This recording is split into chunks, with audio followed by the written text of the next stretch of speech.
guztioi, también Florian. Bienvenidos todos. Gracias por venir. Buenos días. Gracias a todos los que nos ayudáis. Antonio Rivera, desde los preliminares. Fernando Molina, Ignacio Latierro, Juan Pablo Fusi, que no está, pero nos manda su texto, Ana Pili y Lourdes Pérez. Gracias por vuestra presencia y vuestra participación en esta jornada, que es la más importante del calendario de la Fundación, en la que nos reunimos para honrar la memoria de Mario en su 18º aniversario y entregar el premio que lleva su nombre en su 11ª edición. Estamos orgullosos del premio. Somos una organización pequeña, pero damos un premio grande por varias razones. Porque lleva el nombre que lleva, Mario Vendía, porque es una obra de un gran artista, Agustino Barrola, porque lo acompañamos de otra obra literaria de un gran poeta, Felipe Juaristi, y porque lo prestigian año tras año las personalidades que lo reciben. Lo instituimos en 2011, poco antes de la declaración del final de ETA, cuyo 10º aniversario conmemoramos ahora, y por lo tanto en la recta final de aquella pesadilla que nos tocó vivir. Queríamos que fuera un reconocimiento a esas personas que por su esfuerzo y dedicación habían alcanzado la excelencia, el liderazgo en su carrera intelectual o profesional o en su labor creativa, al tiempo que por su actitud ante el acoso terrorista se convirtieron en referentes de la resistencia democrática vasca. Mario Vendía Fundazioa, desde su nacimiento, se ha dejado invadir por historiadores. Los tenemos como socios, como patronos, como asiduos colaboradores, como asesores permanentes, como impulsores de tantos y tantos proyectos. Lo que necesitamos. Luis es uno de ellos. Aquí, en esta sala, hay muchos más. Luis, uno de los de la foto de la escalinata de Torre Dusea, delante del Saspi, aquel 20 de junio de 2009, después del acta de constitución de la Fundación. En cuanto se supo que se barajaba su nombre, fueron muchos los que nos hicieron llegar su total apoyo y nos consta que podían haber sido muchos más. Decían, esclarecimiento científico de sus fundamentos contra la violencia. Alberto, micrófono. Tienes que acercar el micrófono para ti. A ver. Esclarecimiento científico de los fundamentos contra la violencia. Rigor intelectual. Impulsor de trabajos colectivos. Compromiso con la historia de esta tierra y con cómo contarla. Formación de equipos. Referencia de la historiografía vasca. Maestro y amigo de varias promociones. Impulsor del Instituto Valentín de Foronda. Referente de historiadores formados en la segunda década de los 70. Su impronta académica. Su humanidad, sencillez. Sus valores cívicos con cuya sola presencia quedaban afirmados. Amigo y maestro de varias promociones. De historiadores vascos. Agitador de iniciativas. Forjador de grupos. Persona valiente. Cabal y con criterio. A él se debe la formidable transformación que el contemporaneismo vasco experimentó en la década de los 70. Compromiso cívico con los valores de la democracia y la paz y muchas cosas más. De esta manera nos reconocían el acierto y congruencia de proponer a Luis Castel para un premio abocado a la memoria de Mario. Nos advertía de que huye de los hombres, cosa que hemos comprobado que es verdad, porque sabemos que ha estado a punto de escapar a Irán. Y nos decía también, y estamos convencidos de ello, que le parecerá demasiado semejante reconocimiento, pero seguro que lo merece tanto como la brillante nómina de los que ya lo han recibido. Hacemos nuestras estas palabras que adquieren aún más valor cuando vienen de colegas, de compañeros y compañeras de la misma profesión. Ha sido inmenso el trabajo académico de Luis hasta su reciente jubilación, y haber pasado a ser catedrático emérito. En investigación, publicaciones, libros, ediciones, como el número 14 de Campras, después de que nos llevaran de la mano a los cursos de verano de la UPV con el tema del 50 aniversario del Consejo de Guerra de Tours. Congresos, tesis doctorales, dirección de máster, seminarios, conferencias, etcétera, etcétera. Es colaborador habitual y asesor de la Fundación. Es de destacar su participación en uno de los libros más importantes y de más actualidad, aunque se publicara en 2014, que haya editado la Fundación, La secesión de España, bases para un debate desde el País Vasco, con un trabajo que mereció los elogios, entre otros, de un referente intelectual a nivel de toda España, como Francisco Rubio Llorente, que decía refiriéndose al libro. He aprendido sobre todo de Gastón Arteche, que ha logrado sintetizar en 36 páginas una historia completa de los avatares del particularismo vasco, apoyada en datos documentales y una formidable bibliografía, un carácter ejemplar también con la distanciada objetividad con que expone sus críticas. Eso aparece en ejemplos numerosos. A través del Instituto Social Valentín de Foronda, el que es fundador, articuló a lo largo de 2 décadas proyectos de investigación, grupos de excelencia y colaboración con diversas instituciones que han producido los frutos más sobresalientes en la investigación histórica de la violencia política de Euskadi y España. Seba Porcel. Opiniones ambas que sintetizan la personalidad académica de Luis Castel. Y acabo, y se me permite, con un comentario personal. Lamento no haberse conocido antes, amigo, y que nuestra relación comenzara a la vez de la andadura de la Fundación.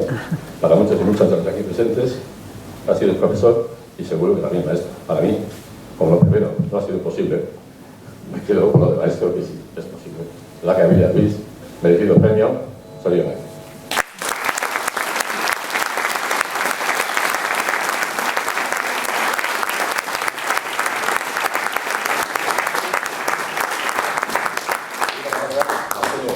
Catedrático de Historia Contemporánea, compañero de Luis, director del Instituto Valentín de Foronda, autor de una intensa obra historiográfica, colaborador también de nuestra fundación y colaborador inestimable en la organización de este año.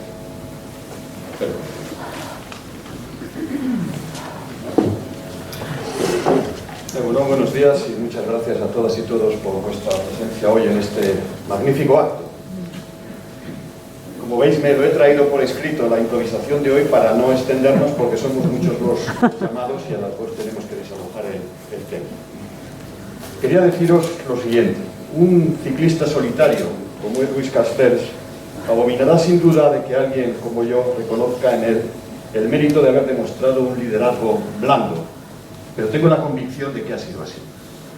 La universidad que conocimos en la incipiente democracia, allá por los años 80, era, si se me permite, la de los caciques rojos, la de jefes progresistas, paternalistas y autoritarios que sabían mejor que nosotros mismos lo que teníamos que hacer y lo que nos convenía. De hecho, lo hicimos y no ha salido del todo mal. Pero curiosamente, tanto poder no generó la mayoría de las veces ni escuela, ni mucho menos grupo de amigos y amigas que un día pudieran reunirse, como estamos haciendo aquí, al calor del recuerdo de un tipo como Mario Niño. Este ciclista solitario, sin embargo, lo ha conseguido, y lo ha conseguido con guante de seda. Retiene, como no, algunas de las maneras de aquellos catedráticos rojos, una profunda convicción, no exenta de duda en el instante final, una estrategia para el conjunto, la seguridad de que de alguna manera nuestro oficio de historiadores podía traspasar las puertas de la academia, debía traspasar las puertas de la academia, y una defensa inquebrantable de los suyos, mientras lo sean, pero atenta también a hacerles ver los puntos débiles que tienen que mejorar siempre. Sin embargo, más allá de estas coincidencias, inevitables en cualquier liderazgo, el suyo se ha caracterizado desde mi punto de vista por 2 cosas. La primera, por la cercanía a todos y todas y cada uno de nosotros, en los que ha visto personas, compañeros y amigos, antes incluso que colegas e historiadores. E incluyo ahí un respeto inquebrantable por la opinión de cada cual, de lo que da buena cuenta el galimatías ideológico y político que somos en todo lo que no hace a la profesión. Galimatías que, por supuesto, se extiende a las preferencias de tipo futbolístico, faltaría más. La segunda, que será sin duda algo que les interese y mucho más a ustedes, es la claridad con que vio qué papel podíamos jugar como profesionales de la historia del País Vasco de finales del siglo XX y comienzos del siglo XXI. Primero fue la historia social, cuando todavía éramos estudiantes o justo estábamos saliendo del cascarón. Él nos trajo el conocimiento de personajes que ahora son, por supuesto, más que comunes: el Ward Palmer Thompson, el Hobsbawm, Stedman Jones, Gramsci, su famosa hegemonía tan de moda en estos momentos, o incluso una desconocida entonces Chantal Mouffe, ¿no?, que ahora todo el mundo maneja.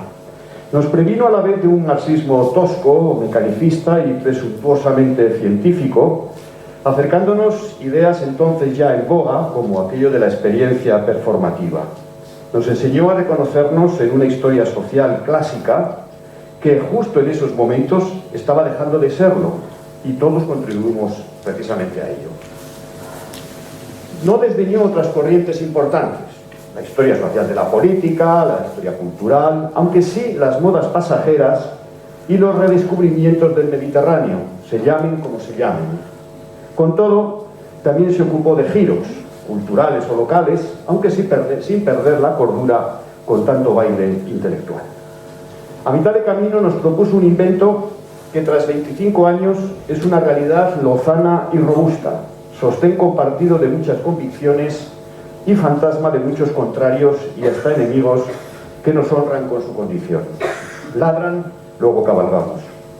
Hablo del Instituto de Historia Social Valentín de Foronda, que él propuso y que dirigió en su primera etapa, y que cuando miramos hacia atrás nunca soñamos ni por asomo que acabara siendo lo que es hoy. Más aún, que fuera el grupo de amigas y amigos que todavía es, lo que lo hace todavía más increíble. Lo tenía claro. La historia tiene una función social y necesita de instrumentos para su difusión, para saltar a la calle sin perder ni prestancia ni rigor, para ocupar la planta baja de nuestra Torre de Marfil. Hoy, los forondos, gracias al espíritu de Luis, somos la secta menos sectaria que conozco y a la que tengo el gran gusto de pertenecer. Y por último, llegó el salto que nos hizo historiadores contemporaneístas contemporáneos vascos.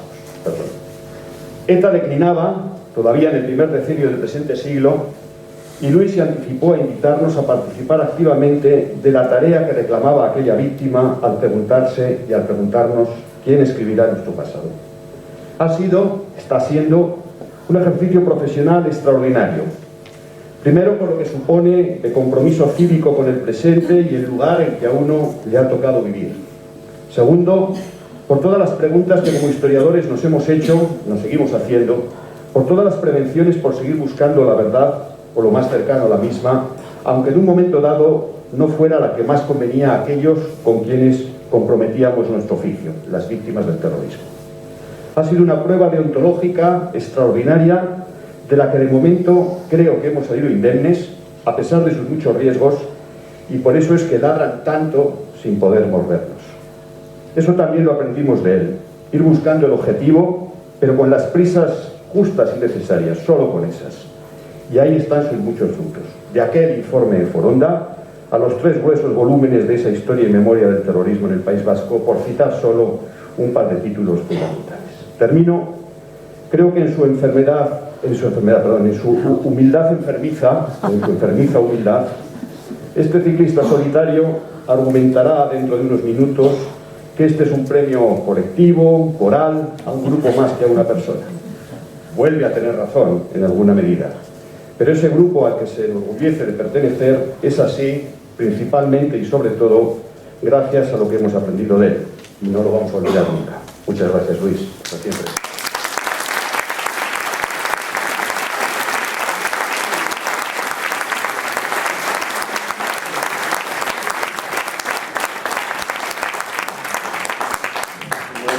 Hemos invitado hoy a muchos colegas, amigos y amigas, y tengo la gran satisfacción de presentar a uno de estos forondos, ¿no? a uno de ellos, una persona muy significada, Fernando Molina, historiador, magnífico historiador, amigo de la casa también, porque no en vano tiene una formidable, la gran biografía sobre Mario Onaindia, un estudio magnífico, ahora ya encabezando proyectos de investigación de fuste.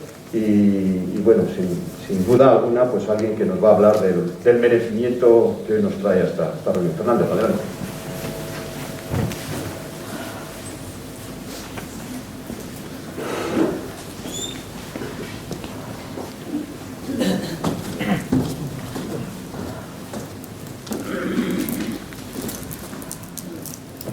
Buenos días a todas y a todos. Me sorprende ver a tanta gente reunida en un premio a un historiador.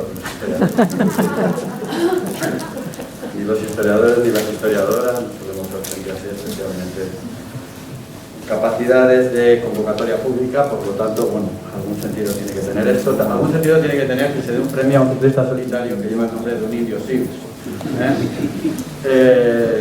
Sobre esto también quiero alguna reflexión y quiero ceñirme también al tiempo, que Antonio para esto es muy estricto.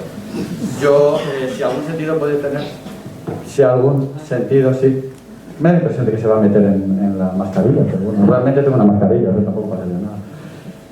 Si algún sentido puede tener el que yo esté aquí, porque aquí podrían estar muchas personas, en efecto, podrían estar muchas personas del instituto.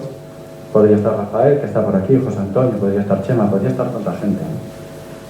Digo que si algún sentido puede estar, que puedo tener yo, es que yo realmente no soy un hombre que viene de la Universidad del País Vasco.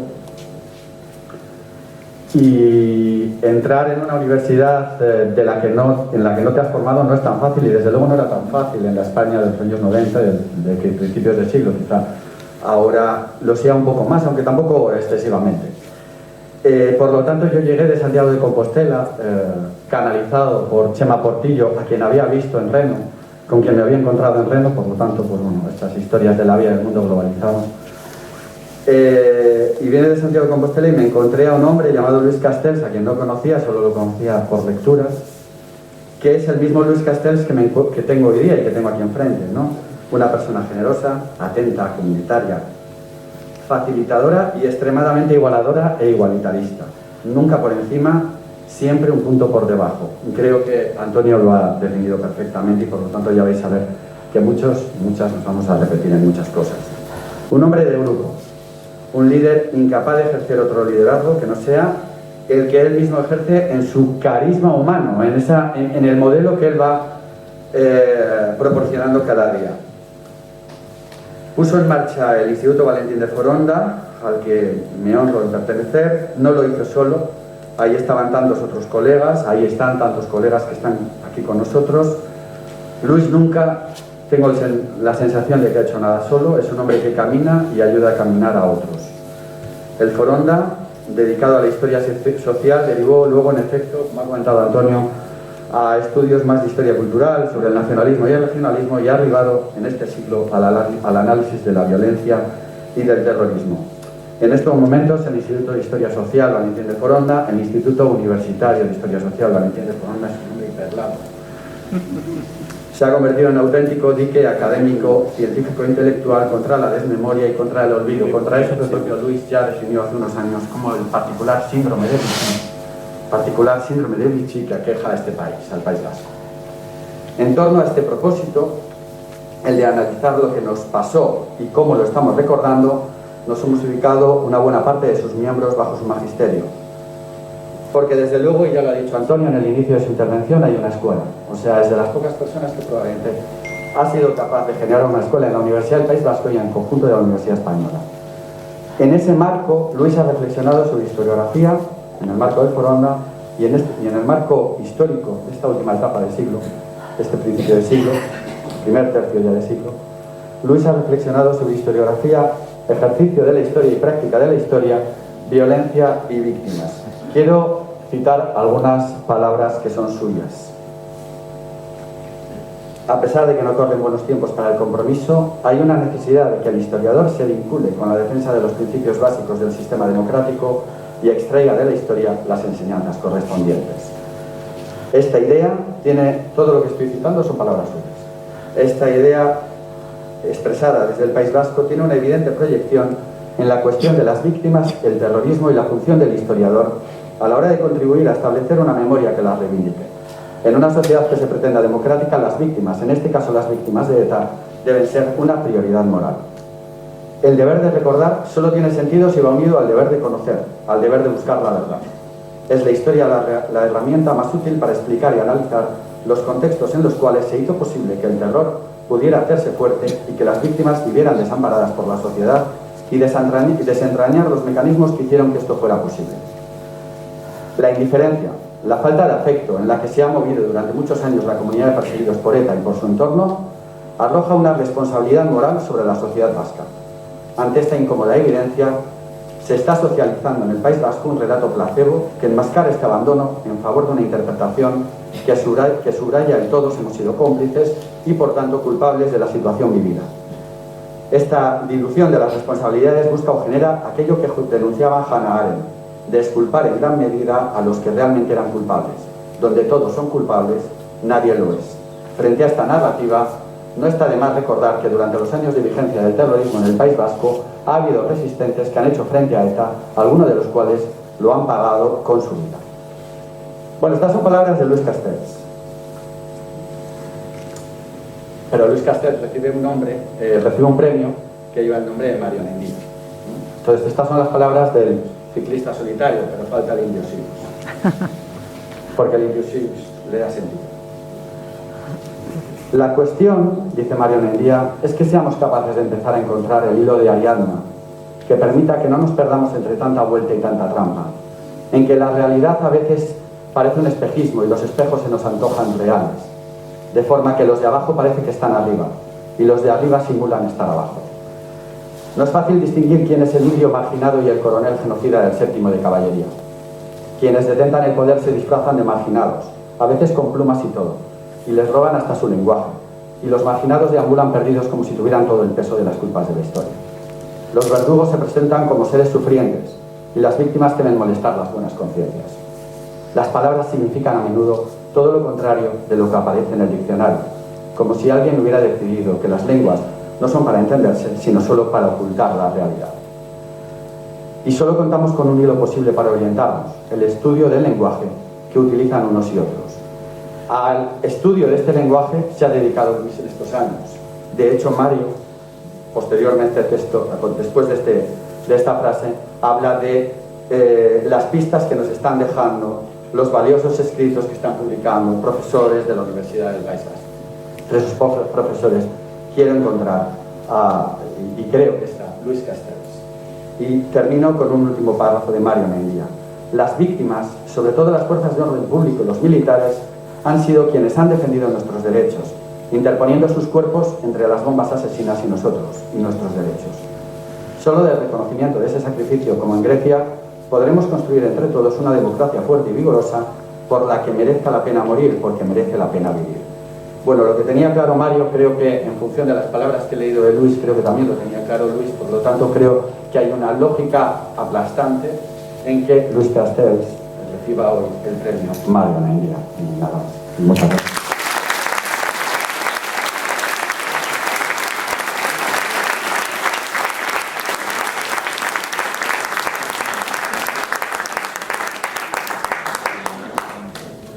Bueno, Juan Pablo Fusí no necesita presentación en este lugar, catedrático emérito de la Universidad Complutense, catedrático de otras universidades, también de la propia del País Vasco, maestro de muchos de los que estamos aquí, autor de algunos de los libros señeros de la historiografía contemporaneísta vasca y en los últimos años académico de la historia y amigo de esta fundación y también premiado con el premio Mario Nendía hace todavía unos pocos años. Él quería estar en esta reunión por la estima a todos los niveles que tiene de Luis, pero una pequeña intervención. Las cataratas estas de la edad pues le han impedido estar hoy con nosotros. Me consta que hace unos momentos justo le llamaba por teléfono a Luis y nos ha mandado unas letras al objeto de que yo se las lea y dice así Juan Pablo Fusí. Sobre Luis Castells. Me interesó Luis Castells primero como historiador, cuando leí en ambos casos a renglón seguido de su publicación sus dos primeros libros, Vuelos y conciertos económicos de la Liga Foral Autonomista de Guipúzcoa, que apareció en 1980, y Modernización y dinámica política de la sociedad guipuzcoana de la Restauración, publicado en 1987, dos libros esenciales, si se me apura especialmente el segundo, para la comprensión de lo que Julio Caro Baroja llamó en Los Vascos el ciclo contemporáneo en la historia del País Vasco, y yo, con mucha menos finura y más fanfarria verbal, la irrupción del País Vasco. Esto es, la ruptura que en la historia de la sociedad vasca se produjo en las dos últimas décadas del siglo XIX y primeras décadas del XX, como consecuencia precisamente de su modernización económica y social, industrialización, creciente crecimiento demográfico y de la población urbana, inmigración de trabajadores foráneos, desarrollo del puerto de Bilbao y de la marina mercante, nuevas entidades financieras, turismo aristocrático, así como de la dinámica de su política. Ruptura capital irreversible en nuestra historia y por ello definitiva, aunque solo sea por una razón inapelable, porque al alterar su circunstancia, el ser humano se altera a sí mismo, que fue lo que hizo precisamente la sociedad vasca en las décadas citadas, como nadie debería ignorar, con la consecuencia inevitable de que al alterar dramáticamente su circunstancia, se alteró decididamente a sí misma. De manera que definir vascos o determinar qué es ser vasco en el ciclo contemporáneo de nuestra historia, en el que aún estamos, es cuestión extremadamente compleja y difícil. Pero Luis me interesó enseguida, cuando le conocí personalmente en torno a 1980, porque entendí de inmediato que estaba ante un hombre joven, sin duda, pero un hombre alerta, mirada rápida, inteligente, conversación fluida, intensa, personalidad inquieta, dinámica, muy activa. No me equivoqué. Luis no era todavía profesor titular, como no lo eran todavía ninguno de los jóvenes historiadores ya vinculados de alguna forma al departamento o unidad de historia contemporánea de la UPV-HU en Vitoria, a los que Luis me presentó en aquel momento. Pero tuve la convicción, en la que me reafirmo, de que aquel departamento, enseguida una entidad señera de historiografía contemporánea vasca, lo había hecho él, Luis. La selección de los historiadores, posiblemente la elección de sus temas de investigación, la orientación historiográfica e intelectual del departamento, insisto, de su unidad en Vitoria, y de la posible función de la historia contemporánea en la universidad y en la sociedad vasca. Sigo pensando que todo ello fue verdad, que Luis Castells tenía un proyecto, un propósito, una ambición, hacer del contemporaneismo vasco un empeño colectivo, sustantivo y permanente, y ya no la obra aislada y dispersa de algunas personalidades y de sus libros, que es como nació nuestro primer contemporaneismo, por interesantes que esas personalidades y esos libros pudieran haber sido. No digo ni que Luis fuera el único que tuviera un proyecto semejante, ni que este fuera ya un sistema plenamente elaborado. Pero me parece indudable que Luis actuó en aquellos años 80 como si tuviera un plan director, y no un simple puñado de ocurrencias profesionales. Nuestro trato, reforzado por razones de origen y de algunas ilusiones y no pasiones compartidas, San Sebastián, Guipúzcoa, un equipo de fútbol de una ciudad de esta última provincia que viste camiseta azul y blanca y pantalón blanco y cuyo nombre no pronuncio desde 1953 para evitar que pierda en sus encuentros deportivos. Nuestro trato, decía, me permitió conocer mejor su biografía, su circunstancia y entorno familiar y cultural, y las distintas ramificaciones de esto último, donde aparecían Castells, varios de ellos, Michelenas, Recalde, Laun, esto es, los mejores círculos intelectuales y políticos de un pequeño, pero sin duda excelente, universo cultural con capital en San Sebastián. Nuestro trato me convenció, pues, definitivamente. Luis era y es la versión en oficio de historiador de aquel entorno familiar e intelectual admirable. A mi gusto, eso explica y define su personalidad y lo que en ella hay de especialmente encomiable, que es mucho. Su preocupación por su circunstancia, donostiarra, guipuzcoana, vasca, española, su conciencia cívica y democrática, la dignidad y coherencia de su trayectoria profesional y pública. La trayectoria de Luis Castells, como la de todos cuantos en el País Vasco combatieron contra y desafiaron y lo siguen haciendo, esos tiempos de oscuridad, por usar la expresión de Hannah Arendt, que fueron aquí los años del terrorismo de ETA, ha sido decididamente ejemplar, impecablemente digna. Un combate tenaz, insobornable por la verdad histórica y contra la violencia y el terror. Un combate por la historia, la razón y la justicia. Por eso, cuando los Castells Adriansens, los Arteche, los Recalde, los Michelena, el propio Mario, contemplan hoy a Luis, dicen complacidos, me consta, lo que Marlowe dijo de Lord Jean en una de las últimas páginas de la novela de este título de Joseph Conrad: es uno de los nuestros. El premio que hoy tan merecidamente se le otorga da fe. Con un abrazo emocionado a Luis y mi afecto a todos los que estáis hoy con él en Zarauz, Juan Pablo.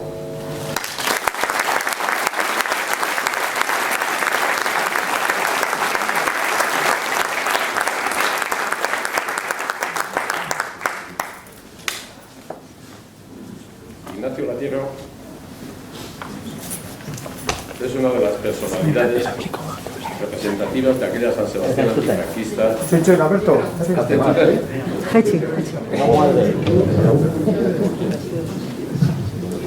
Ignacio Latiero es una de las personas representativas de aquella San Sebastián antifranquista posterior a los Martín Santos, José Ramón Recalde y algunos más.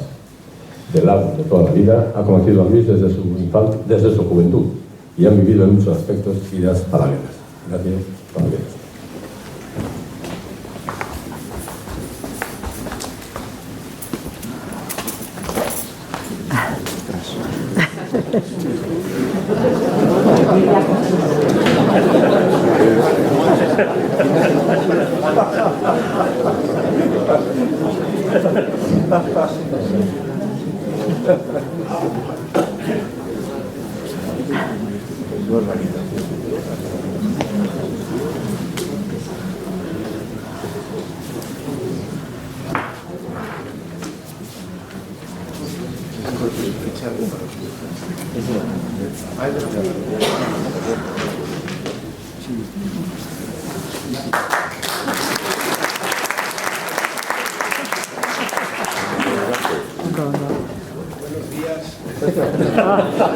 Acércate. Ignacio, acércate el micrófono, por favor. ¿Así? No, más. ¿Y así?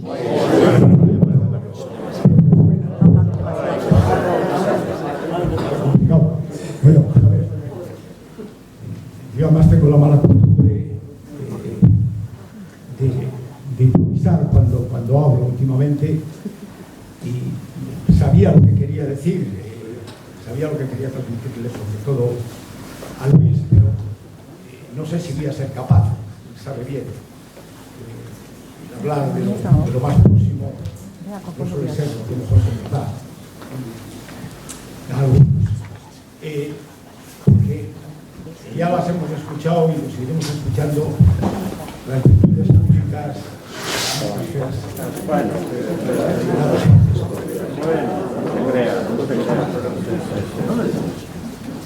estamos solos.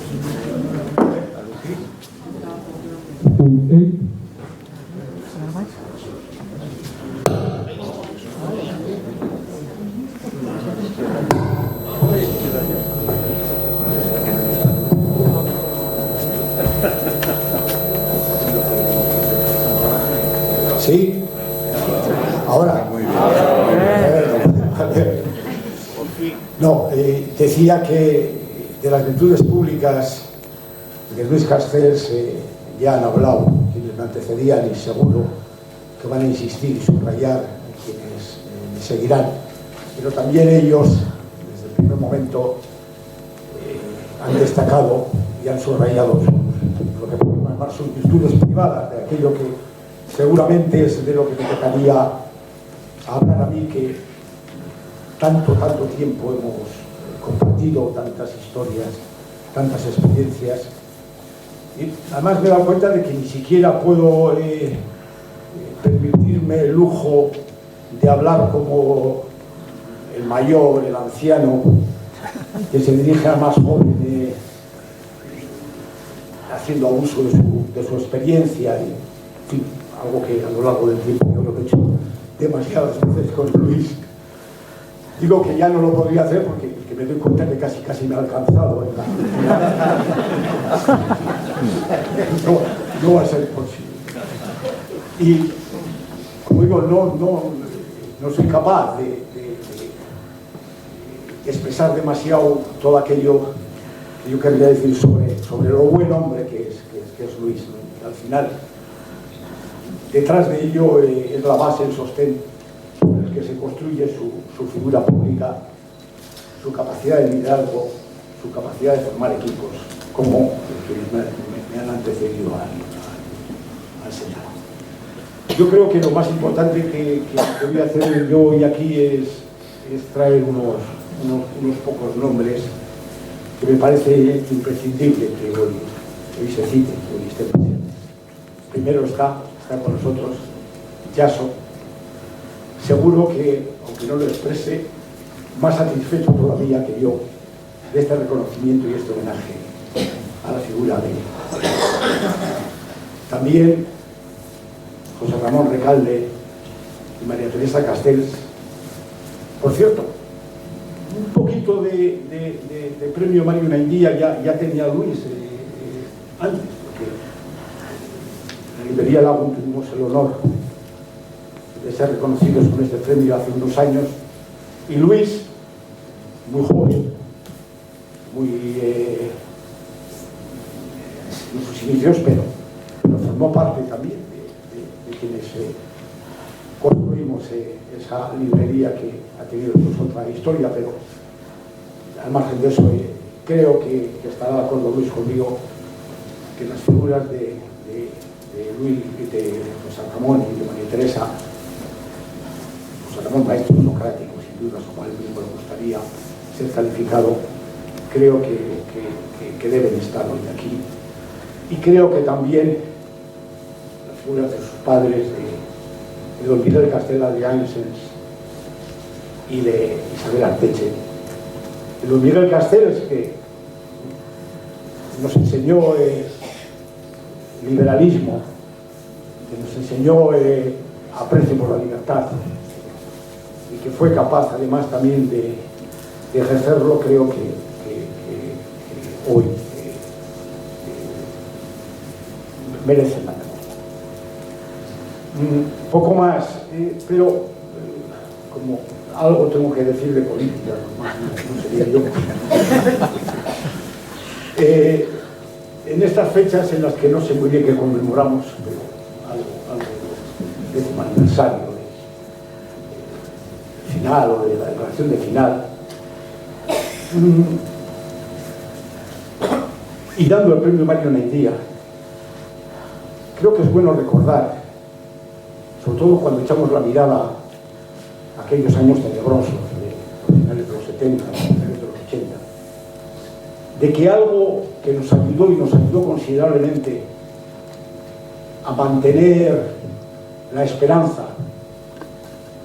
en que el asalto a la razón no nos ganase, en que esto pudiese ser una sociedad de libertad y democrática, en que el terrorismo, que parecía imbatible, pudiese ser batido, fue la actitud de algunos intelectuales, pero dentro de ellos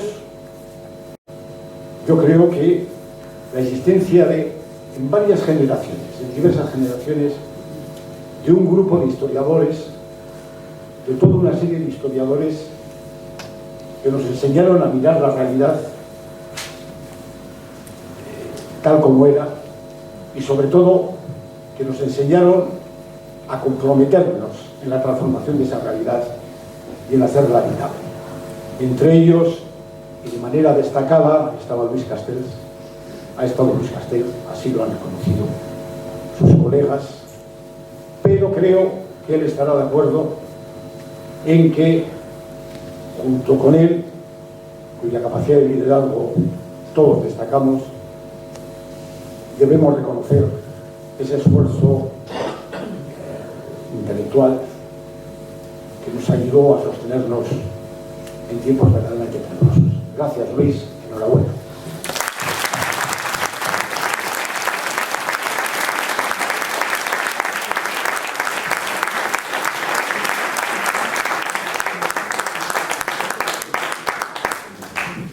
Ana Artili era una conocida periodista de ITV de 27 años cuando ETA asesinó a su hermano Sebastián.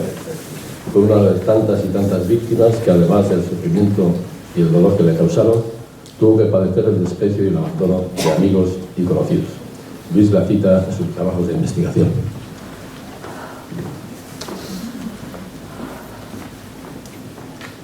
Hola, eguerdi on danori. Mario Mendia saria Luis Castells historiadoreari emango ziotela jakin nuenean, benetan asko postu nintzen, eta eskerrak eman nahi dizkiot fundazioari sari emate honetara gonbidatzeagatik, eta bide batez, Luisi zorionak esateko aurrez aurre. Lo que ha ocurrido nadie lo puede cambiar, nadie. Y por lo menos lo que aspiramos a esperar o a que ocurra es que quede lo más fielmente reflejado en la historia. Yo no puedo cambiar los hechos, pero sí me gustaría alcanzar una comprensión lo más cabal y lo más racional posible de los mismos. Y para eso las enseñanzas y los trabajos que nos han aportado historiadores como Luis son imprescindibles. Desde hace una década más o menos vivimos sumidos en una pugna entre los que tratan de emborronar la larguísima campaña de terror de ETA, mezclándola con otras violencias, y aquellos que están haciendo un esfuerzo por explicar aquel fenómeno violento. Y eso es muy importante, naturalmente. Y en el caso de Luis, además, pues nos ha dado muchísimas claves y nos ha desentrañado, nos ha desactivado las trampas que están bastante ocultas, porque todos los relatos que se hacen, pues todos ellos tienen su marketing o su ideología o sus recursos intelectuales por detrás. Y Luis pues ha sabido, como decía, desactivar las trampas que están, por ejemplo, en el discurso oficial del gobierno o en el relato oficial y en el relato del nacionalismo radical. Voy a leeros una cita brevísima que está en el libro Naturaleza Muerta, Usos del pasado en la historia después del terrorismo, no sé si he dicho bien el título, que está coordinado por Antonio Rivera y en el que hay un excelente ensayo de Luis.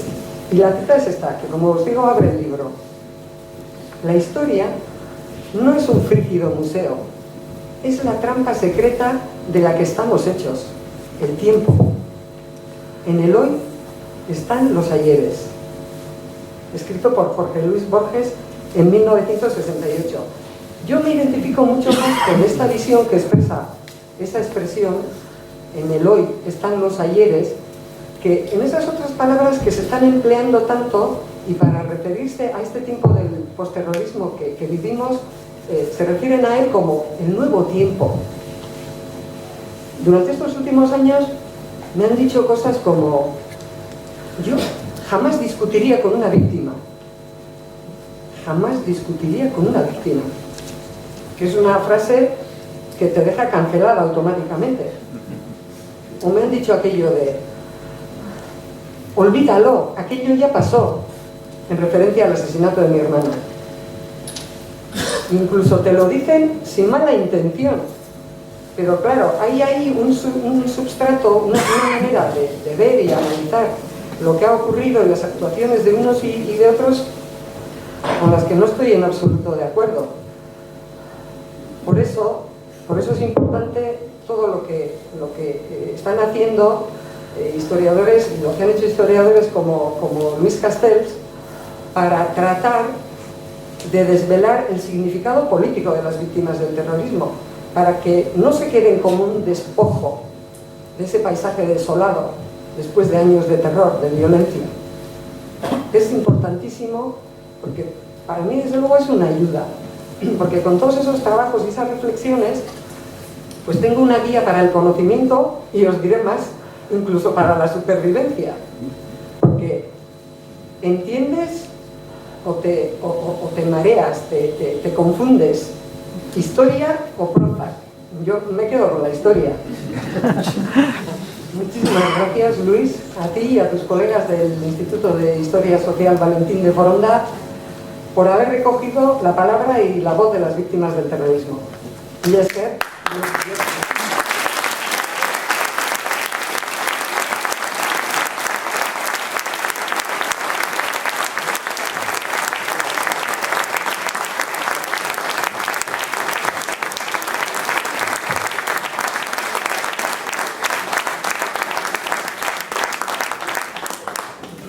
historia o profano, eso nos lo vamos a quedar para es formidable. También es formidable este otro título, ¿no? Todos los futuros perdidos, ¿no? Esa conversación entre dos personas jóvenes todavía que han tenido mucho que ver con nuestra historia reciente, Eduardo Marina y Borja Semper, que es el último trabajo de nuestra inquieta preferida, ¿no? Lourdes Pérez, subdirectora del Diario Vasco y una periodista independiente, importante y situada, porque en este país no se entiende que las cosas se ven desde una posición, y es lícito y necesario tener una posición, y sobre todo posiciones sobre valores, eso que llamamos valores universales. A partir de ahí cada uno debe demostrar su profesionalidad, y en este caso el Lourdes Pérez está más que demostrado. Lourdes, adelante.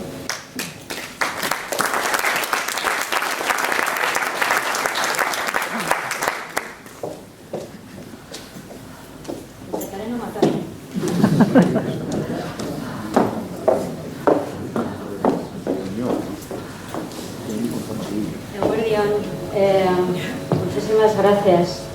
Una es una usurpadora siempre, entonces te invitan a esta cosa tan bonita con gente tan estupenda. Antonio Rivera te mata con 2 metáforas, entonces claro, ya la cosa se complica más de lo debido. Ya les advierto, les hago un spoiler, no voy a estar a la altura de quienes me han precedido en el uso de la palabra. Están siendo días muy emocionantes. Tú has mencionado el libro con Borja y con Edu. Yo me he permitido, la Fundación Rubial y la Editorial Catarata me ofrecieron también escribir algo, porque algo estamos celebrando, efectivamente. Menos mal que lo dejamos hace 10 años, porque tenemos que seguir hablando de ello. Y bueno, eso me ha permitido parir un libro más modesto que se titula Déjame que te cuente. Y esto va de esto un poco, de déjame que te cuente. Yo me siento una usurpadora porque todos vosotros le conocéis a Luis seguramente desde hace más tiempo que yo. Yo recuerdo perfectamente el día que le conocí. Fue en la presentación de un libro de Maite Pagaza Urtundúa en Lagun. Se acercó amabilísimo y yo me quedé con algunas cosas, con su cariño, con su afecto, con esa amabilidad. Me quedé con sus ojos. Tenían una viveza singular, un brillo particular, pero me parecía atisbar. Los periodistas siempre sacamos conclusiones precipitadas y por lo tanto erróneas, y nunca lo he hablado con él, con lo cual luego me podrá reñir. Me pareció que detrás de aquel brillo había también un pozo de tristeza, de esa especie de melancolía como para adentro que tenemos los vascos, que somos enormemente cansos en muchas cosas. Y pensé que era la sombra de lo vivido, que eso siempre le acompaña a uno y siempre está bien, porque si lo has vivido es que estás aquí, ya sale algo, has aprendido. Pero quizás también de lo padecido, en este hermosísimo país nuestro, en el que en esta mañana de otoño luce el sol, cuando van a cumplirse 10 años desde el cese definitivo de la violencia de ETA. Alberto de Rechaval me hizo un encargo así, como genérico, ¿no? Tú, la sociedad civil, a ver qué se me ocurre. Entre la ducha y el coche, que son los sitios donde a mí se me ocurre alguna cosa, no es muy bueno para la cabeza, no me la abriré y entonces ya no se me da de nada. Dejé una vez que se me ocurre.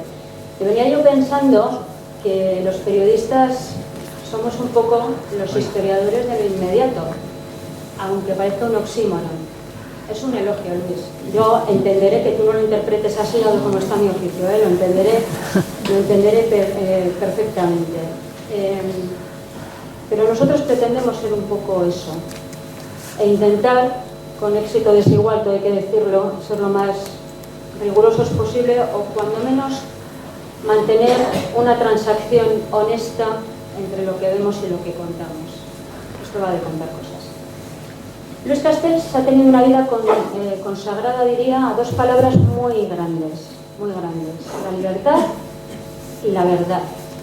2 palabras que, lejos de perder su vigencia, porque las damos por amarradas, por asentadas, por garantizadas, cobran un pleno sentido en estos tiempos nuestros en los que tenemos paz, pero en los que no parece que hayamos conseguido alcanzar la calma, porque a los negacionistas del terror se les ha sumado ahora los negacionistas pandémicos. Hay que pelear siempre por las cosas que nos rodean. La libertad se libra, se gana cada día, en lo que somos hacia afuera y sobre todo en lo que somos hacia adentro. Ser un hombre libre, ser una mujer libre, continúa siendo una conquista que los nuevos vascos, nuestros jóvenes tan algodonados en su existencia cotidiana, deberían aprender como una enseñanza obligatoria, que esa es una conquista que se libra todos y cada uno de los días de la vida de uno y de uno.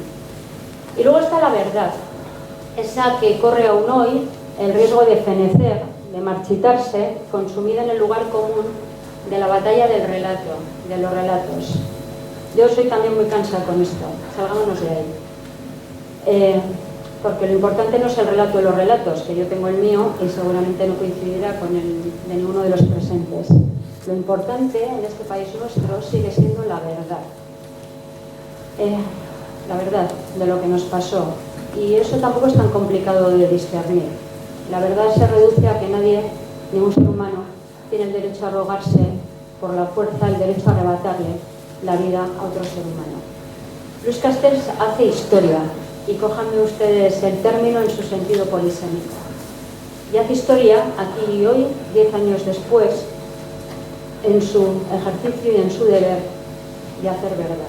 Hacer historia es hacer verdad. Hoy me gustaría pensar que estoy aquí en representación de todos esos vascos y vascas que en algún momento o en muchos momentos no supimos o no quisimos estar a la altura del deber moral que esta sociedad nos requería, de todas las veces que fallamos, a los resistentes de primera hora, a los lúcidos de primera hora. Por todo ello, mi querido Luis, muchísimas gracias.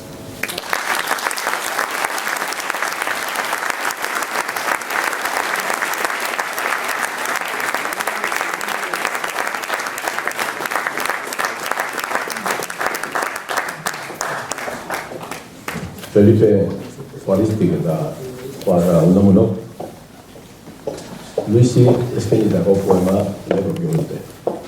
Felipe Juaristik recitará el poema dedicado a Luis. Le acompaña Juan Ramón Gamón.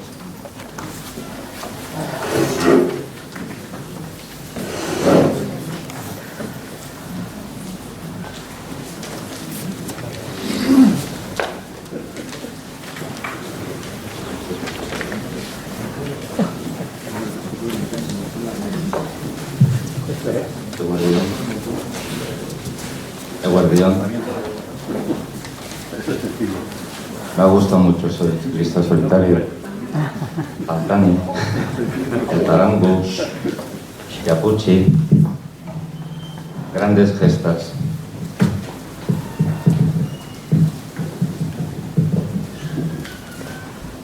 Vamos con el poema. Tiene que ver mucho con lo de la soledad y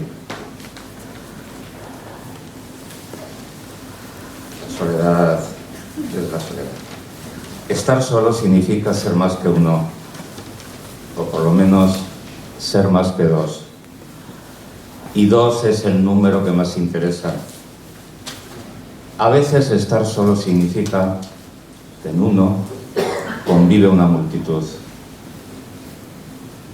Quien una vez ha estado solo ha vivido otras vidas aparte de las suyas. Antiguos ecos golpean sus sentidos. Lejanas músicas se esconden en su corazón y agitan su alma los ruegos de 1000 dioses desconocidos y de piedra. Quien una vez ha estado solo ha recorrido otros caminos aparte del suyo. Ha buscado descanso en atardeceres helados, la fuente del olvido en amaneceres floridos, seguros entre arcos de luz surgidos. Sabe que la línea del horizonte se confunde con el cuerpo amado una y otra vez, que no hay más tierra que la que se deja detrás. Quien una vez ha estado solo se ha perdido en los pliegues del tiempo, en largos recuerdos del presente que duerme recogido en nuestro interior como granos de arena en la concha de la mano, porque quien está solo no es de ninguna parte. La geografía es para él un mar infinito, huye de la certeza como un desertor. Ícaro renovado vuela desnudo a través del aire, mas no encuentra templo donde refugiarse, ningún jardín donde maduren los pensamientos, porque no mira con los ojos de la fe. Siendo sabio nunca ha sido extranjero, va y viene sin moverse, habla sin hablar, pero dice que todo lo que es existe y existirá cuando lo asimilemos en nuestro interior. El mejor homenaje al solitario es un banco vacío en un parque abandonado, rodeado de niños y de pájaros quemados.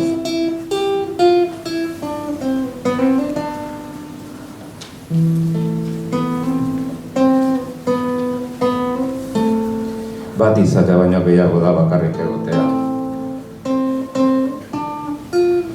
Bi izatea baino gehiago gutxienik. Bida interesatzen zaigun guztia.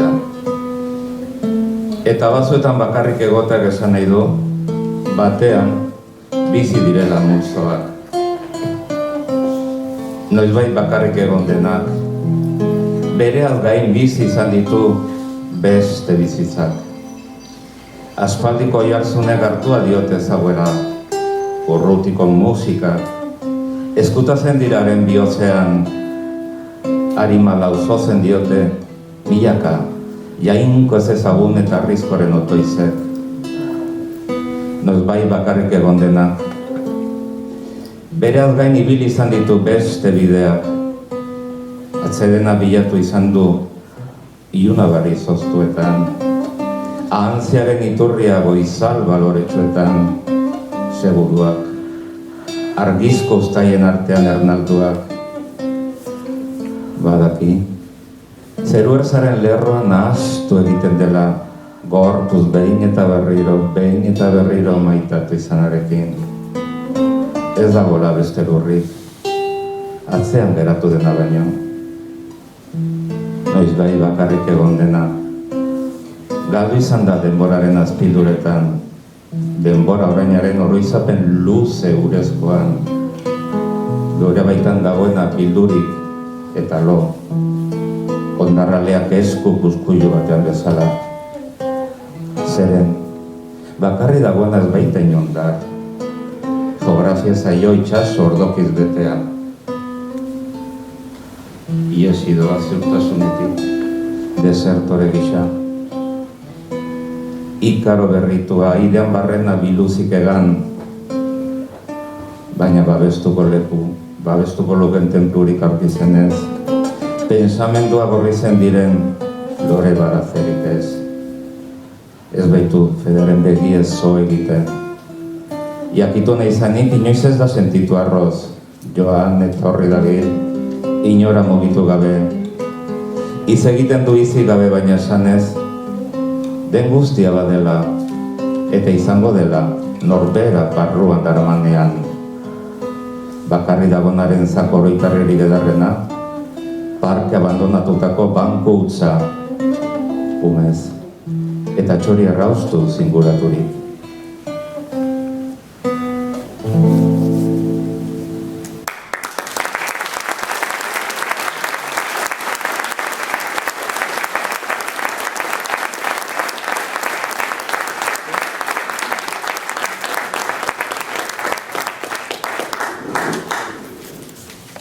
Eguardi Ondanari, Luis, con nuestro reconocimiento, admiración y gratitud por tu excelente trabajo en investigación, en divulgación y en pedagogía. Horregatik, Maria Mendia Fundazioaren saria aurtengoa, Luis Castells jaunari merezi duelako.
Buenos días a todos.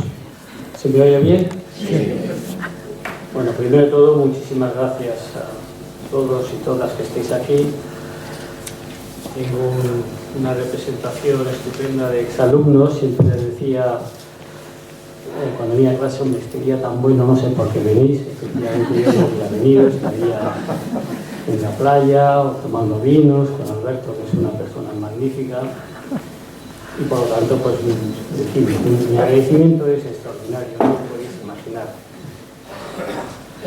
Por otra parte, estoy, bueno, pues, desbordado, ¿no? Desbordado. Yo creo que ni en mis peores sueños me imaginaba un acto en el que me hiciesen este homenaje de este calado, de este nivel, con tanta gente, con estas palabras, bueno, gente a la cual quiero tantísimo, he estado ligado durante muchos años, seguiré con ellos. Yo creo que me han diseccionado de una forma, en fin, un tanto excesiva, ¿no? Pero ya son las palabras, se las reconozco y por lo tanto para mí es una gran alegría. Bueno, mis sentimientos en este momento son sentimientos, digamos, contradictorios, ¿no? Encontrados. Por un lado me siento obviamente honradísimo por la concesión de este premio, especialmente viniendo por la Fundación Mario Mindía, que está desplegando una actividad formidable, no lo digo solo como patrono, no soy ningún patrono, está desplegando una actividad, como digo, formidable, habiéndose constituido en uno de los principales referentes del asociacionismo cívico en Euskadi, una actividad no común en nuestra tierra por el tipo de cultura que impulsa, lo nacionalista, liberal, socialdemócrata y ciudadana, y ello en buena medida debido a la ingente labor de dos de sus pilares, Soti, Alberto, a los que debemos un reconocimiento en palabras. Asimismo, muy agradecido a los colegas que en una actitud por su parte de extrema generosidad me han propuesto para la concesión del premio, agradecimiento que hago muy especial a las personas que sin mi conocimiento, miro expresamente a las dos y especialmente a una de ellas, que sin mi conocimiento tomaron la iniciativa de esta propuesta y han organizado esta extraordinaria, esta magnífica ceremonia. Ellos saben que, dada mi dificultad para gestionar este tipo de actos, hubiera hecho lo imposible para que este honor no recayera en mí, aunque ello no impide mi sincero reconocimiento. También me he halagado por la importancia de esta distinción. Repito la idea que ya dijeron otros ilustres galardonados: es el premio más importante que una persona como yo puede recibir por la filosofía, valores democráticos y características éticas que concita a tono con la personalidad de Mario. A su vez me siento abrumado por el premio, más aún viendo la lista de anteriores galardonados, gran parte de los cuales son referentes personales, intelectuales y morales. Algunos de ellos nos han dejado sintiéndose un vacío difícil, por no decir imposible de cubrir. En este apartado no puedo dejar de mencionar, lo había hecho ya también Ignacio, pero vuelvo a reiterarlo, y mencionar a mi hermana María Teresa, con la cual estuve tan unido y que tantas lecciones me dio de coraje democrático y de resistencia ante la barbarie. También lamentar la marcha acenada de Joseba Arregui, uno de nuestros más sólidos pensadores, que comprendió y ejerció lo que tiene que ser la tarea del intelectual, con un compromiso indeleble con las víctimas del terrorismo y contra ETA. Vista la nómina de premiados, uno tiene la sensación de no estar a la altura. Antonio, has visto lo que había escrito y por lo tanto, en fin, esto no evita que siga sintiendo lo que voy a decir. Quizá, y en todo caso, se puede encontrar el sentido del premio entendiéndolo como un galardón colectivo, como un reconocimiento a un grupo de historiadores del que formo parte y que es cierto que he alentado, pero del que he sido escogido por ser el más veterano. En esta lógica puede entenderse este premio, que en realidad va dirigido a esos historiadores vascos que están realizando una notabilísima labor de investigación en torno a la violencia política y al terrorismo, varios de los cuales estamos residenciados en el Instituto Valentín de Foronda, que es nuestra plataforma de encuentro y proyección. Aunque tenía pensado citarlos nominalmente, la lista es extensa y me dejaría algunos en el camino, por lo que voy a personificar mi agradecimiento en los últimos directores del Instituto: Javier Ugarte, José María Ortiz de Orruño, que está presente, y Antonio Rivera, que frente a tantas dificultades e incomprensiones académicas han conseguido que el centro funcione y desarrolle una intensa actividad durante más de 25 años. Es sin duda una de mis grandes satisfacciones personales y académicas, y esto es quizá uno de los elementos que más intensamente puedo sentir.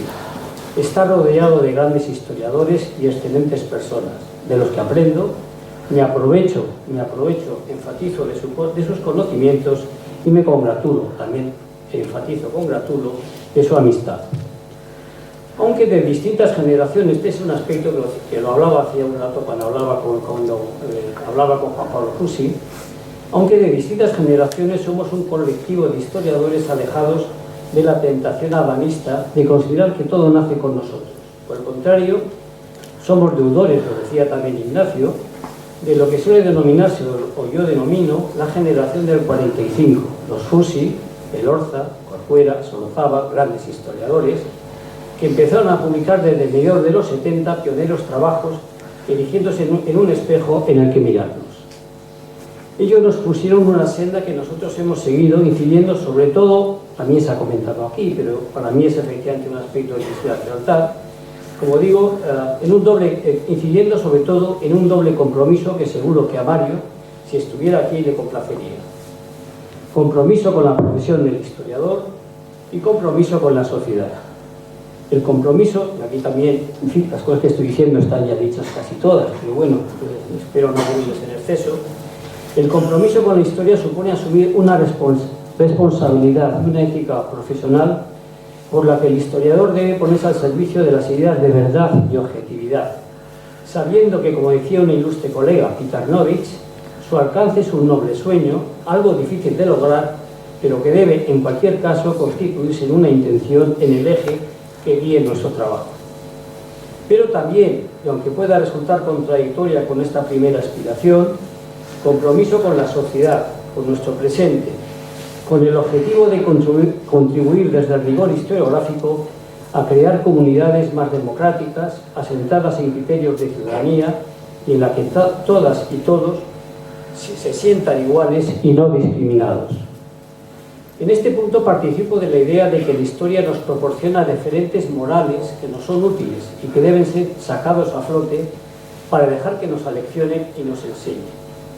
Ello requiere del historiador mirar al pasado armado de unos criterios morales, de una responsabilidad cívica, pues cuando bucea en lo sucedido lo hace desde sus propios valores, que en el caso de quien les habla pasan, entre otros, por la asunción de criterios tales como el pluralismo, el respeto al otro, la tolerancia o el humanismo.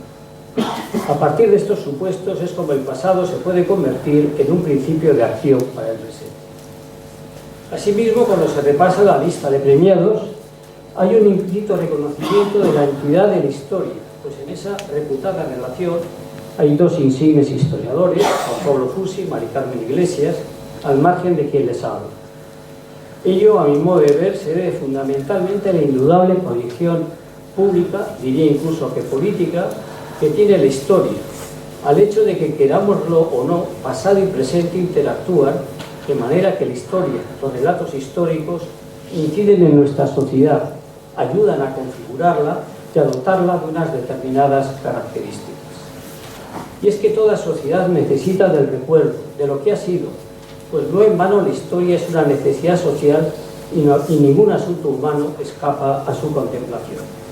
Aunque sea una idea muy conocida, no me resisto a recoger lo que nos decía otro gran historiador, Tudijut, que decía: dado que siempre vamos a explotar el pasado para justificar la conducta pública del presente, la necesidad de saber historia es incontestable.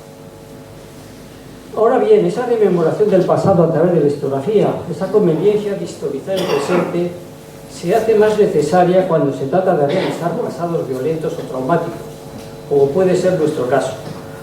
Resulta evidente que si queremos evitar no solo las manifestaciones más extremas de la violencia que hemos padecido, sino también conocer las raíces del odio del que se ha nutrido una parte de nuestra sociedad, o incluso esa atonía moral que la ha caracterizado durante muchos años, es preciso recorrer el estudio riguroso de nuestro pasado para poder realizar diagnósticos certeros. Por eso creo la Fundación, siguiendo la estela de las preocupaciones de Mario, fija su atención y premia a los historiadores como una manera de destacar su labor y el peso de conocimiento que quiero creer que van dejando. Y sin embargo no es una tarea sencilla, y aquí entramos en lo que se ha dado en llamar la batalla del relato, que es un episodio, un debate que muchos países han tenido que recorrer cuando tenían que hacer frente a pasados ominosos. En nuestro caso nos enfrentamos además con una anomalía que es la existencia de un colectivo importante en Euskadi que sigue reivindicando a ETA, continúa considerándola como una organización defensora de Euskal Herria, exaltando a sus militantes como luchadores de una causa justa. Son Ongi como ejemplo. Es un colectivo que es muy consciente de ese vínculo historia-presente y de cómo versiones hegemónicas sobre el pasado logran legitimar opciones en el presente. Así, cuando ETA dejó las armas, este mundo se manifestaba allá por el 2011, exponiendo, y cito textualmente, que en Euskal Herria vencerá quien convence primero los suyos y luego al resto, editorial de Gara. O bien, que ganada la batalla de la memoria, habremos ganado todas las batallas. José María Esparza, editor, conocido militante de Ribatasuna. Esta voluntad que mantienen de manipular el pasado para construir un presente de conveniencia se manifiesta ahora, por ejemplo, lo comentaba hace un ratito, en el enfoque que están dando al 10º aniversario del abandono de las armas por ETA, planteándolo como resultado de un proceso negociador sin vencedores ni vencidos, en el que la banda decidió, parece que voluntariamente, abandonar las armas. Interpretación que evidentemente no resiste el contraste con lo sucedido. Es un empeño distorsionador de la historia para el que disponen de un amplio entramado que es necesario contrarrestar desde la veracidad y el rigor de la buena historia. Pero la batalla del relato no se contrapone solo con este sector. Sucede también que cuando hay hechos del pasado que resultan trágicos y apuntan a la responsabilidad directa o pasiva de una parte numerosa del país, la historia, en lo que tiene de disciplina comprometida a contar lo sucedido, resulta incómoda, pues al fin y al cabo pone a ese segmento de la sociedad frente a un espejo del que sale una imagen perturbadora y nada halagadora. En el caso de Euskadi, la pasividad ante la violencia etarra, la falta de empatía con las víctimas y los perseguidos sin mostrar la debida afección ni solidaridad, la contemplación inerme del daño que hacía el terrorismo, son situaciones que nos hablan de que una parte significativa de la población vasca careció del debido coraje moral. Y este es el escenario que inevitablemente un estudio riguroso de la historia nos muestra y que genera una desasosegante sensación de incomodidad. La reacción que se ha producido en Euskadi desde ciertos medios ha sido omitir ese pasado crudo, esquivar la historia que nos presenta ese retrato y sustituirla por una arquitectura argumental ahistórica que emplea un lenguaje complaciente y apaciguador. Ello sin duda viene propiciado por lo que buena parte de la sociedad desea y quiere oír. No es desde luego una reacción singular, pues lo mismo ha sucedido en otros países cuando han tenido que gestionar un pasado en el que una parte de la población ha participado o consentido regímenes tiránicos y criminales. Sin ir más lejos, ocurrió en Francia tras la Segunda Guerra Mundial, convencidos interesada y falsamente los franceses que habían sido todos unos resistentes, lo que le llevó a De Gaulle a declarar que les Français n'ont pas besoin de la vérité, es decir, que los franceses no tenían necesidad de verdad. En este sentido, el reto que se nos presenta a los historiadores vascos es formidable, pues debe hacer frente a una narrativa ya perfilada y orientada desde las instituciones públicas que encuentra, sobre todo su acomodo, en medios nacionalistas con una retórica, decía antesana, una retórica persuasiva que ha tomado diversas líneas argumentales que acaban conformando un relato tranquilizador para los que se han mantenido indiferentes ante el terror. Se combina así una narrativa que elogia el comportamiento de la sociedad vasca ante el terrorismo, con una gramática del recuerdo en la que se señala que la prioridad es lograr la convivencia conciliada, infiriéndose que a ello deben amoldarse y subordinarse los discursos sobre el pasado. Es una premisa que al primar la idea de un supuesto bien social, el encuentro, la conciliación, no deja espacio a la historia a no ser que ésta admita abandonar su ética y convertirse en cortesana de los dictados políticos. Ese desplazamiento de la historia se complementa con su sustitución por la memoria, una herramienta metodológicamente lábil, cargada de subjetividad, selectiva y por tanto engañosa, pero que sirve para estos fines, pues permite crear un relato canónico a partir de historias personales y distintas, no contrastadas ni contextualizadas, dando validez tanto a lo que recuerda uno como su contrario. Este dispositivo discursivo se completa con la idea de que el sujeto a reflexionar son las violaciones de los derechos humanos sabidas durante 1936-2011, así como el respeto a la dignidad humana, ideas totémicas a través de las cuales debe tratarse el pasado reciente del País Vasco y elaborar un nuevo relato de memoria.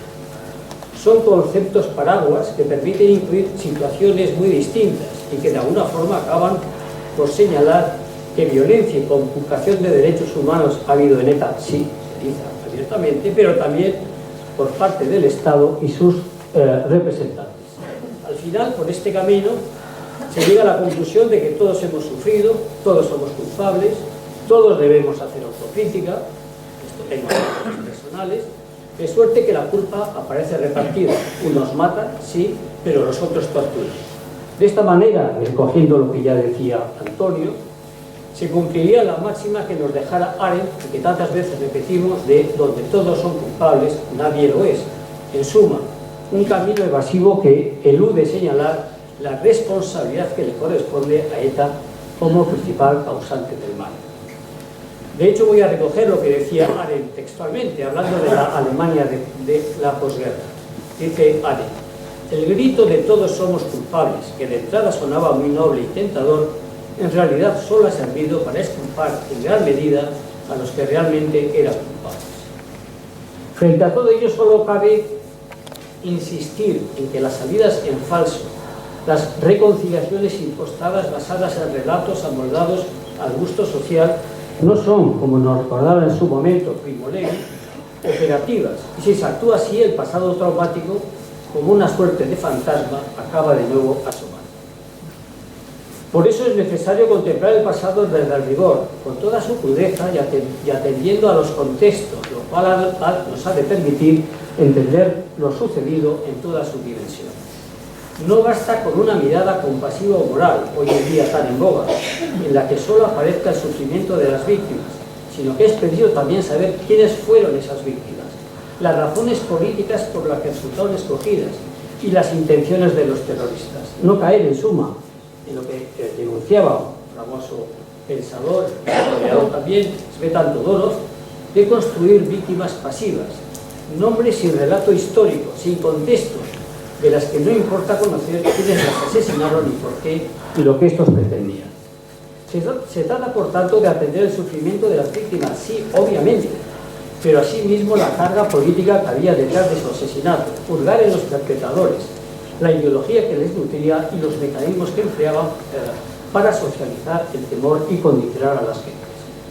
No hacerlo así, quedarnos en la atención a la víctima o víctimas aisladas de su marco, implicaría elaborar una historia vacía, inútil, carente de sentido e incapaz de explicar las claves de la violencia terrorista. Entiendo así que el estudio profundo y matizado de lo sucedido es una herramienta eficaz, pues permite extraer lecciones prácticas y modelos de comportamiento radical. Es, por tanto, la historia un campo útil para ir asentando unos valores éticos fundamentales que en este caso precisan de una mirada crítica de nuestro pasado y de la deslegitimación de él. Desde esta base sobre la que se puede ir propiciando de manera sólida el encuentro y la conciliación entre distintos, circunstancia que en cualquier caso exige un tiempo, pues como dice Imanol Cubero, aún estamos en el periodo del duelo. De momento, y respetando por supuesto todas las posturas al respecto, Cuando sale esta cuestión, inevitablemente recuerdo lo que declaraba mi cuñado Recalde, parece Recalde, que le preguntaban, ¿reconciliación qué le sugiere? Y contestaba, estamos en las mismas, es decir, yo no tengo por qué reconciliarme, ellos, los etarras, que se incorporen a la sociedad democrática. Si eso exige para ellos una reconciliación, que la hagan, pero no para mí. Un ejemplo, creo, de este modo de entender la conciliación en este momento es lo que refleja la película Maisave, en la que el asesino hace el recorrido de mostrar su desolación por su pasado terrorista, el horror que ello le genera, y muestra su pesar por el daño que causó a la familia, aunque en sus palabras tal daño resulte imperdonable, y añado yo, imperdonable por irreversible, por irrevocable. En fin, ya para acabar, afortunadamente para ustedes, no puedo menos que sentirme identificado con estas palabras de Richard von Weizsäcker, que fuera presidente de la República Federal Alemana, en un memorable discurso de 1958, en el que reivindicaba que Alemania debía hacer frente a su pasado nazi, decía, cito textualmente, no se trata de superar el pasado, es imposible. Cambiar el pasado a posteriori o hacer como si no existiera es imposible. Aquel que cierra los ojos al pasado no ve el presente. El que se niega a recordar la barbarie se expone a nuevos riesgos de infección. Mil gracias, muchísimas gracias por estar aquí.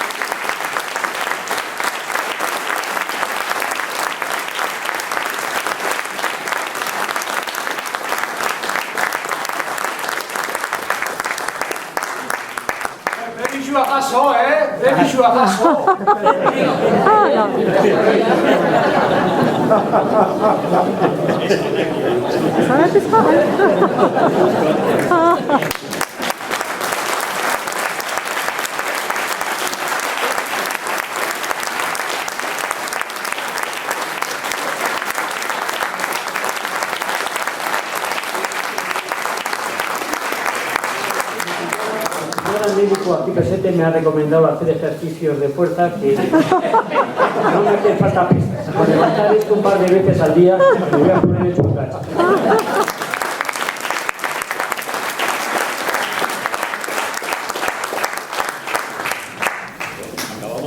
Acabamos como siempre con nuestro habitual ausente.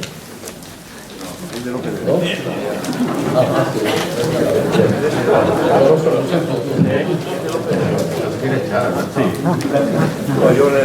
Ahora que no paso días y días, ¿no?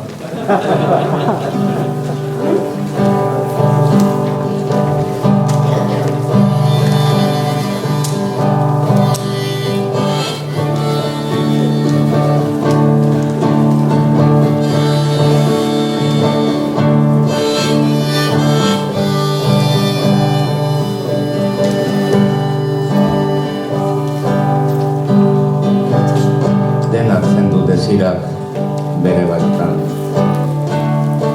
Hain gero demonio eta gizaki,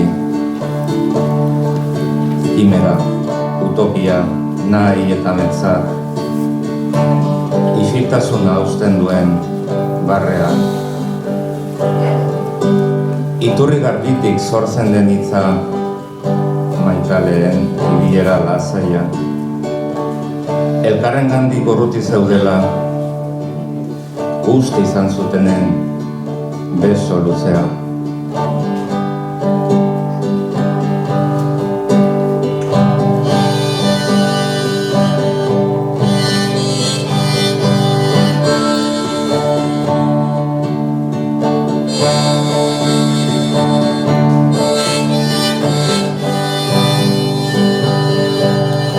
Jainkoa etaren gora berak, dialektika, harmonia, xakea. Zientzia konputagailoa, erlojoa. Infinitua da, zar badaiteke ere, laztan eta gurdagien eskuan, izar ibilkari den begirada.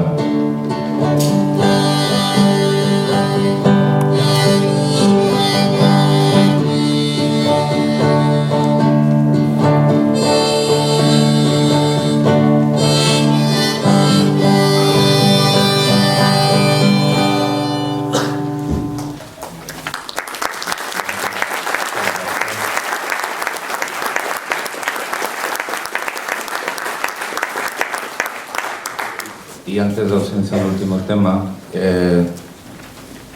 Juan Ramón ha musicado un poema de Baudelaire, pero el poema es largo, entonces tres fragmentos. Vamos. Bueno, va a cantar él, yo lo acompaño con el sentimiento. Sí, la música la hice en la época que estuvimos todos metidos en casa, como algo había que hacer, pues tuve la suerte.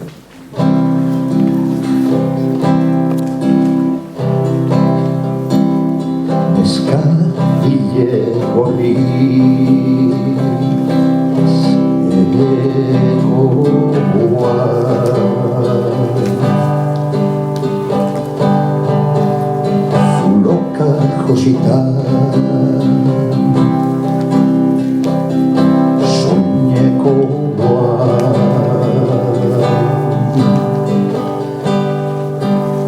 pobrecilla da vista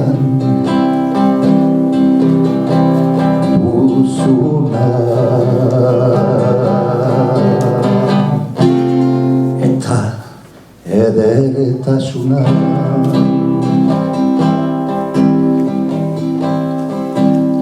niretzat baldat zazi poeta bere mila orban ta gorestan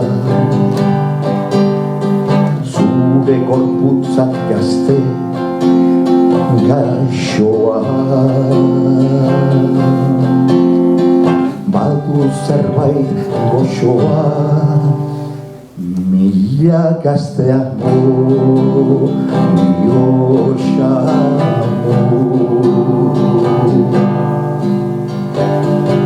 mila rozar mila jantxo mardu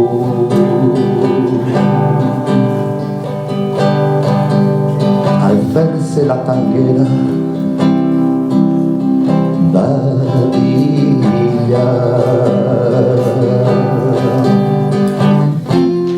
mutu zure begira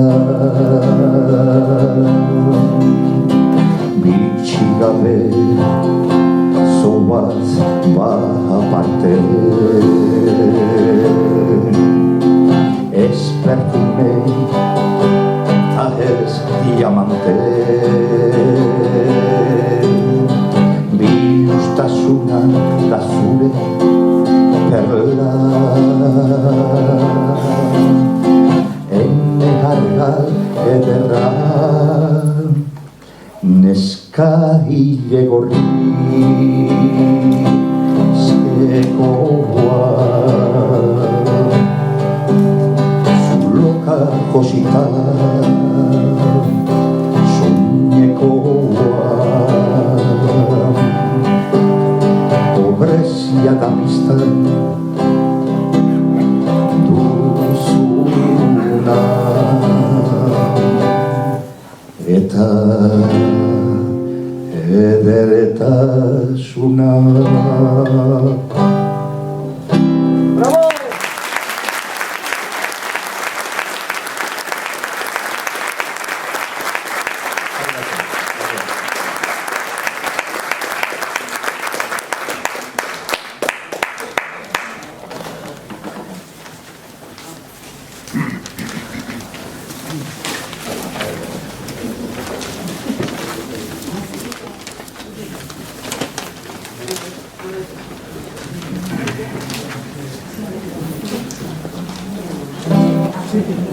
Ahora sí, ausencia.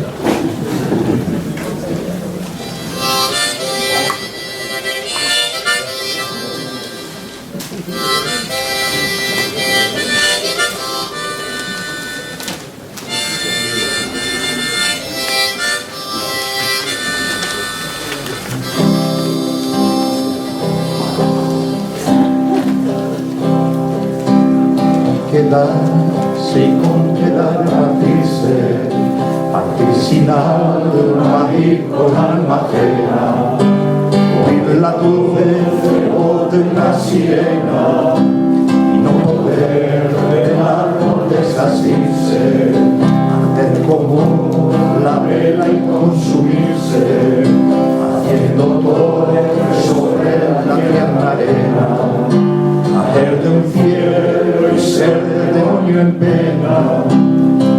serlo, jamás arrepentirse, hablar entre las dudas soledades, pedir prestar sobre la paciencia, esos fechas sonegar verdades, es lo que llaman en el mundo ausencia, esto es lo que llaman en el mundo ausencia, fuego en el mar, la y el infierno, y lo que es devorar y amar eterno, es lo que llaman en el mundo ausencia.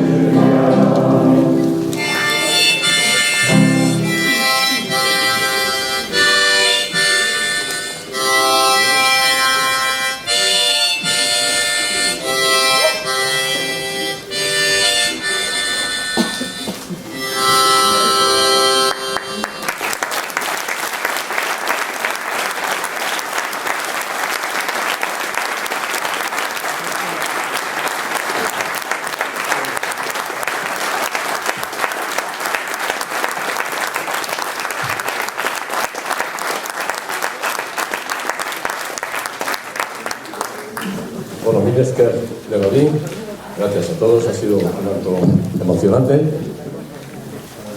Nos vemos a las 3 menos cuarto en la sede de IZ.